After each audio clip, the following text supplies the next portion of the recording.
Welcome to my channel math in one shot. आज हम discuss करेंगे सेम एक्सरसाइज 8.1 है न्यू एडिशन के अकॉर्डिंग, और ओल्ड एडिशन में exercise 9.3 up to question number 12 हमने डिस्कस कर लिए थे। अब हम डिस्कस करेंगे क्वेश्चन नंबर 13 से। क्वेश्चन नंबर 13 की स्टेटमेंट क्या है? How many terms of GP, GP की कितनी टर्म्स होंगी। जीपी क्या गिवन है? 3 raise to the power 2, 3 raise to the power 3 up to so on are needed to give the sum is 120। कि अगर हमारा सम जो है यानी कि एस एन जो है अगर वो 120 है तो सबसे पहले ए जो है वो हमारी क्या हो जाएगी 3। आर की वैल्यू निकालेंगे। आर की वैल्यू क्या आएगी? A2 डिवाइडेड बाई A1 यानी कि 3 की पावर 2 डिवाइड बाई 3। एक 3 से एक 3 कैंसिल आउट, क्या बच जाएगा? एक 3 बच जाएगा। तो जो 3 है वो हमारा ग्रेटर देन 1 है, तो फॉर्मूला क्या लगेगा? S N is equal to A into are की power N minus 1 divided by are minus 1। वही फॉर्मूला हम यहाँ पर यूज़ करेंगे। S N is equal to A into are की power N minus 1 divided by are minus 1। A की value होगी 3, are की वैल्यू भी होगी 3। 120 इक्वल टू 3 इंटू 3 की power N minus 1 divided by 3 minus 1। 3 minus 1 करेंगे तो क्या बचेगा? 2। अब यहाँ पर ये 2 डिवाइड है, सेकंड साइड जाके क्या होना चाहिए? मल्टीप्लाई। और ये 3 या मल्टीप्लाई है, सेकंड साइड जाके क्या होना चाहिए? डिवाइड। तो यहाँ पर ये 3 जब डिवाइड में जाएगा तो 3 4 जा 12, 40 इज इक्वल टू 3 की power N minus 1 divide by 2। अब ये 2 यहाँ हमारा डिवाइड था, उधर जाके हो गया मल्टीप्लाई, तो 42 जा कितना हो जाएगा? 80 इक्वल टू 3 की पावर एन माइनस 1। ये 1 यहाँ नेगेटिव है, सेकंड साइड क्या हो जाएगा? पॉजिटिव। 80 प्लस 1 कितना हो जाएगा? 81 इक्वल टू 3 की पावर एन। 3 को कितने बार मल्टीप्लाई करें कि आंसर 81 आ जाए? 3 3 जा 9, 9 3 जा 27, 27 3 जा 81। 4 बार मल्टीप्लाई करेंगे तो 3 की पावर 4 इक्वल टू 3 की पावर एन। तो एन की वैल्यू हमारी कितनी आ जाएगी? 4। नेक्स्ट है question number 14। The sum of the first 3 term of the GP a r square, इन तीनों का सम 16 है। Sum of the next 3 term यानी कि a r cube, a r की पावर 4, ए आर की पावर 5, वो सम हमारा कितना है? 128। Determine the first common ratio and S N, ये टर्म्स हमें निकालनी है। तो यहाँ पर इसने क्या कहा? सम ऑफ 3 टर्म्स यानी कि एस 3 इक्वल टू 16 है। फॉर्मूला लगाया 16 equal to a 1 minus r की power 3 divide by 1 minus r. ये होगी इक्वेशन नंबर 1। अब अगली 3 टोटल कितनी होगी? 6 में से पहले वाली 3 माइनस कर दो, किसके इक्वल आएगा? 128 के। अब यहाँ पर a इंटू 1 माइनस आर की power 6 by 1 minus r minus 16 equal to 128। a into 1 minus r की 6 by 1 minus r equal to 144। इन दोनों इक्वेशन को आपस में डिवाइड कर दें। डिवाइड करेंगे तो 1 माइनस आर की 6 डिवाइड बाई 1 माइनस आर की 3। 1 माइनस आर से 1 माइनस आर क्या हो जाएगा? Cancel out. I repeat it again. पहली 3 टर्म का सम आपको 16 गिवन है, यानी कि एस 3 आपको 16 गिवन है। S N is equal to A into 1 minus r की power n divide by 1 minus r. वही सेम फॉर्मूला हमने लगाया। अब इसने कहा था नेक्स्ट 3 टर्म यानी कि चौथी, पांचवी और छठी टर्म। अब मैंने क्या किया? 6 टर्म के सम में से पहली 3 टर्म को घटा दिया।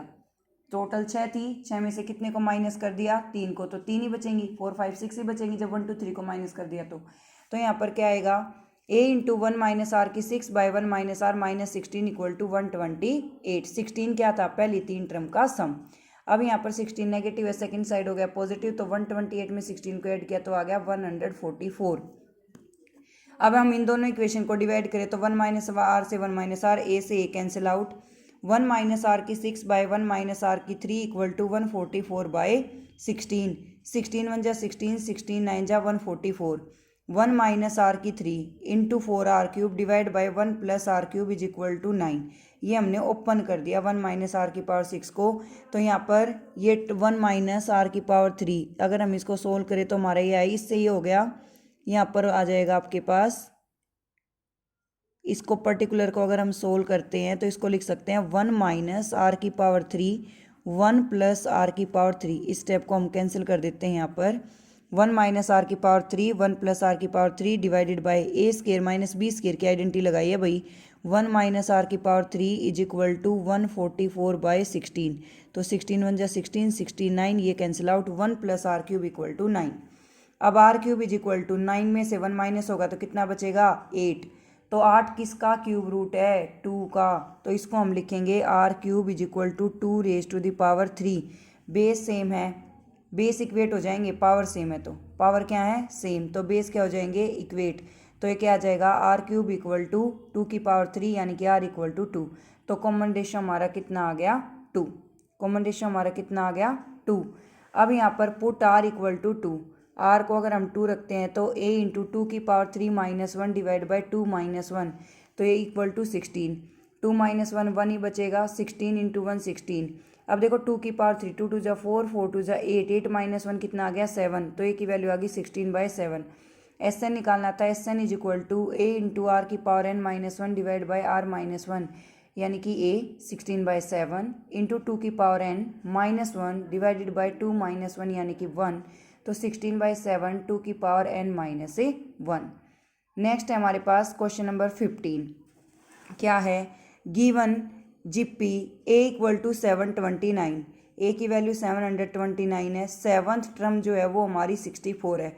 सेवन टर्म यानी कि ए आर की पावर 6 वो हमारी कितनी है 64। डिटरमाइन S7, तो S7 हमें निकालनी है। तो a equal to 729, A7 equal to 64 यानी कि ए आर की पावर 6, ए आर की पावर 6। तो ए की वैल्यू 729, आर की पावर 6 इक्वल टू 64, तो आर की पावर 6 64/729। अब हम देखेंगे कि ऐसा कौन सा नंबर है जिसको 6 टाइम मल्टीप्लाई करने पर 64 आ रहा है तो 2, और 729 आ रहा है 3, तो 2/3 की पावर 6। वही बात होगी पावर से मैं तो बेस क्या हो जाएंगे इक्वेट, तो आर की वैल्यू क्या आ गई 2/3।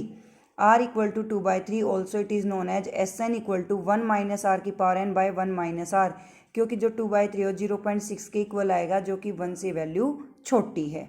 तो s N is equal to A into 1 minus r की power n divide by 1 minus r.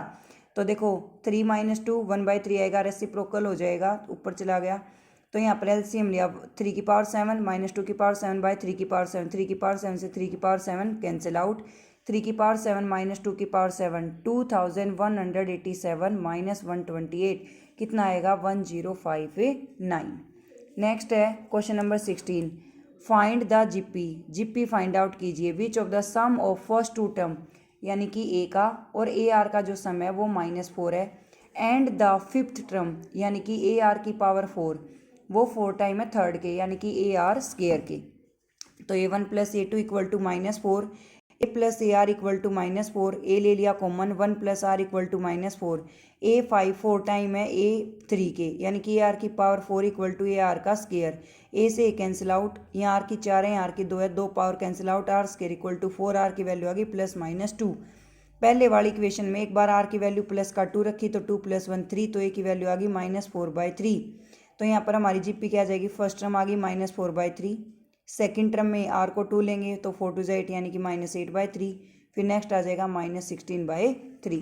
तो इस तरीके से हम अपनी कंप्लीट जीपी को फाइंड आउट कर सकते हैं। अब हम नेक्स्ट में ले रहे हैं आर की वैल्यू -2, तो ए इंटू 1 - 2, 1 - 2 कितना बचेगा -1, माइनस से माइनस कैंसिल आउट, ए की वैल्यू आ गई 4, फिर 4 टू जा 8, फोर्थ फिर 8 की मल्टीप्लाई होगी फिर 2 से यानी कि 8 टू जा 16, माइनस माइनस क्या हो जाएगा प्लस। तो इस तरीके से हम अपनी टोटल टर्म्स को इसमें फाइंड आउट करेंगे। Thank you so much for watching. For more videos like share and subscribe.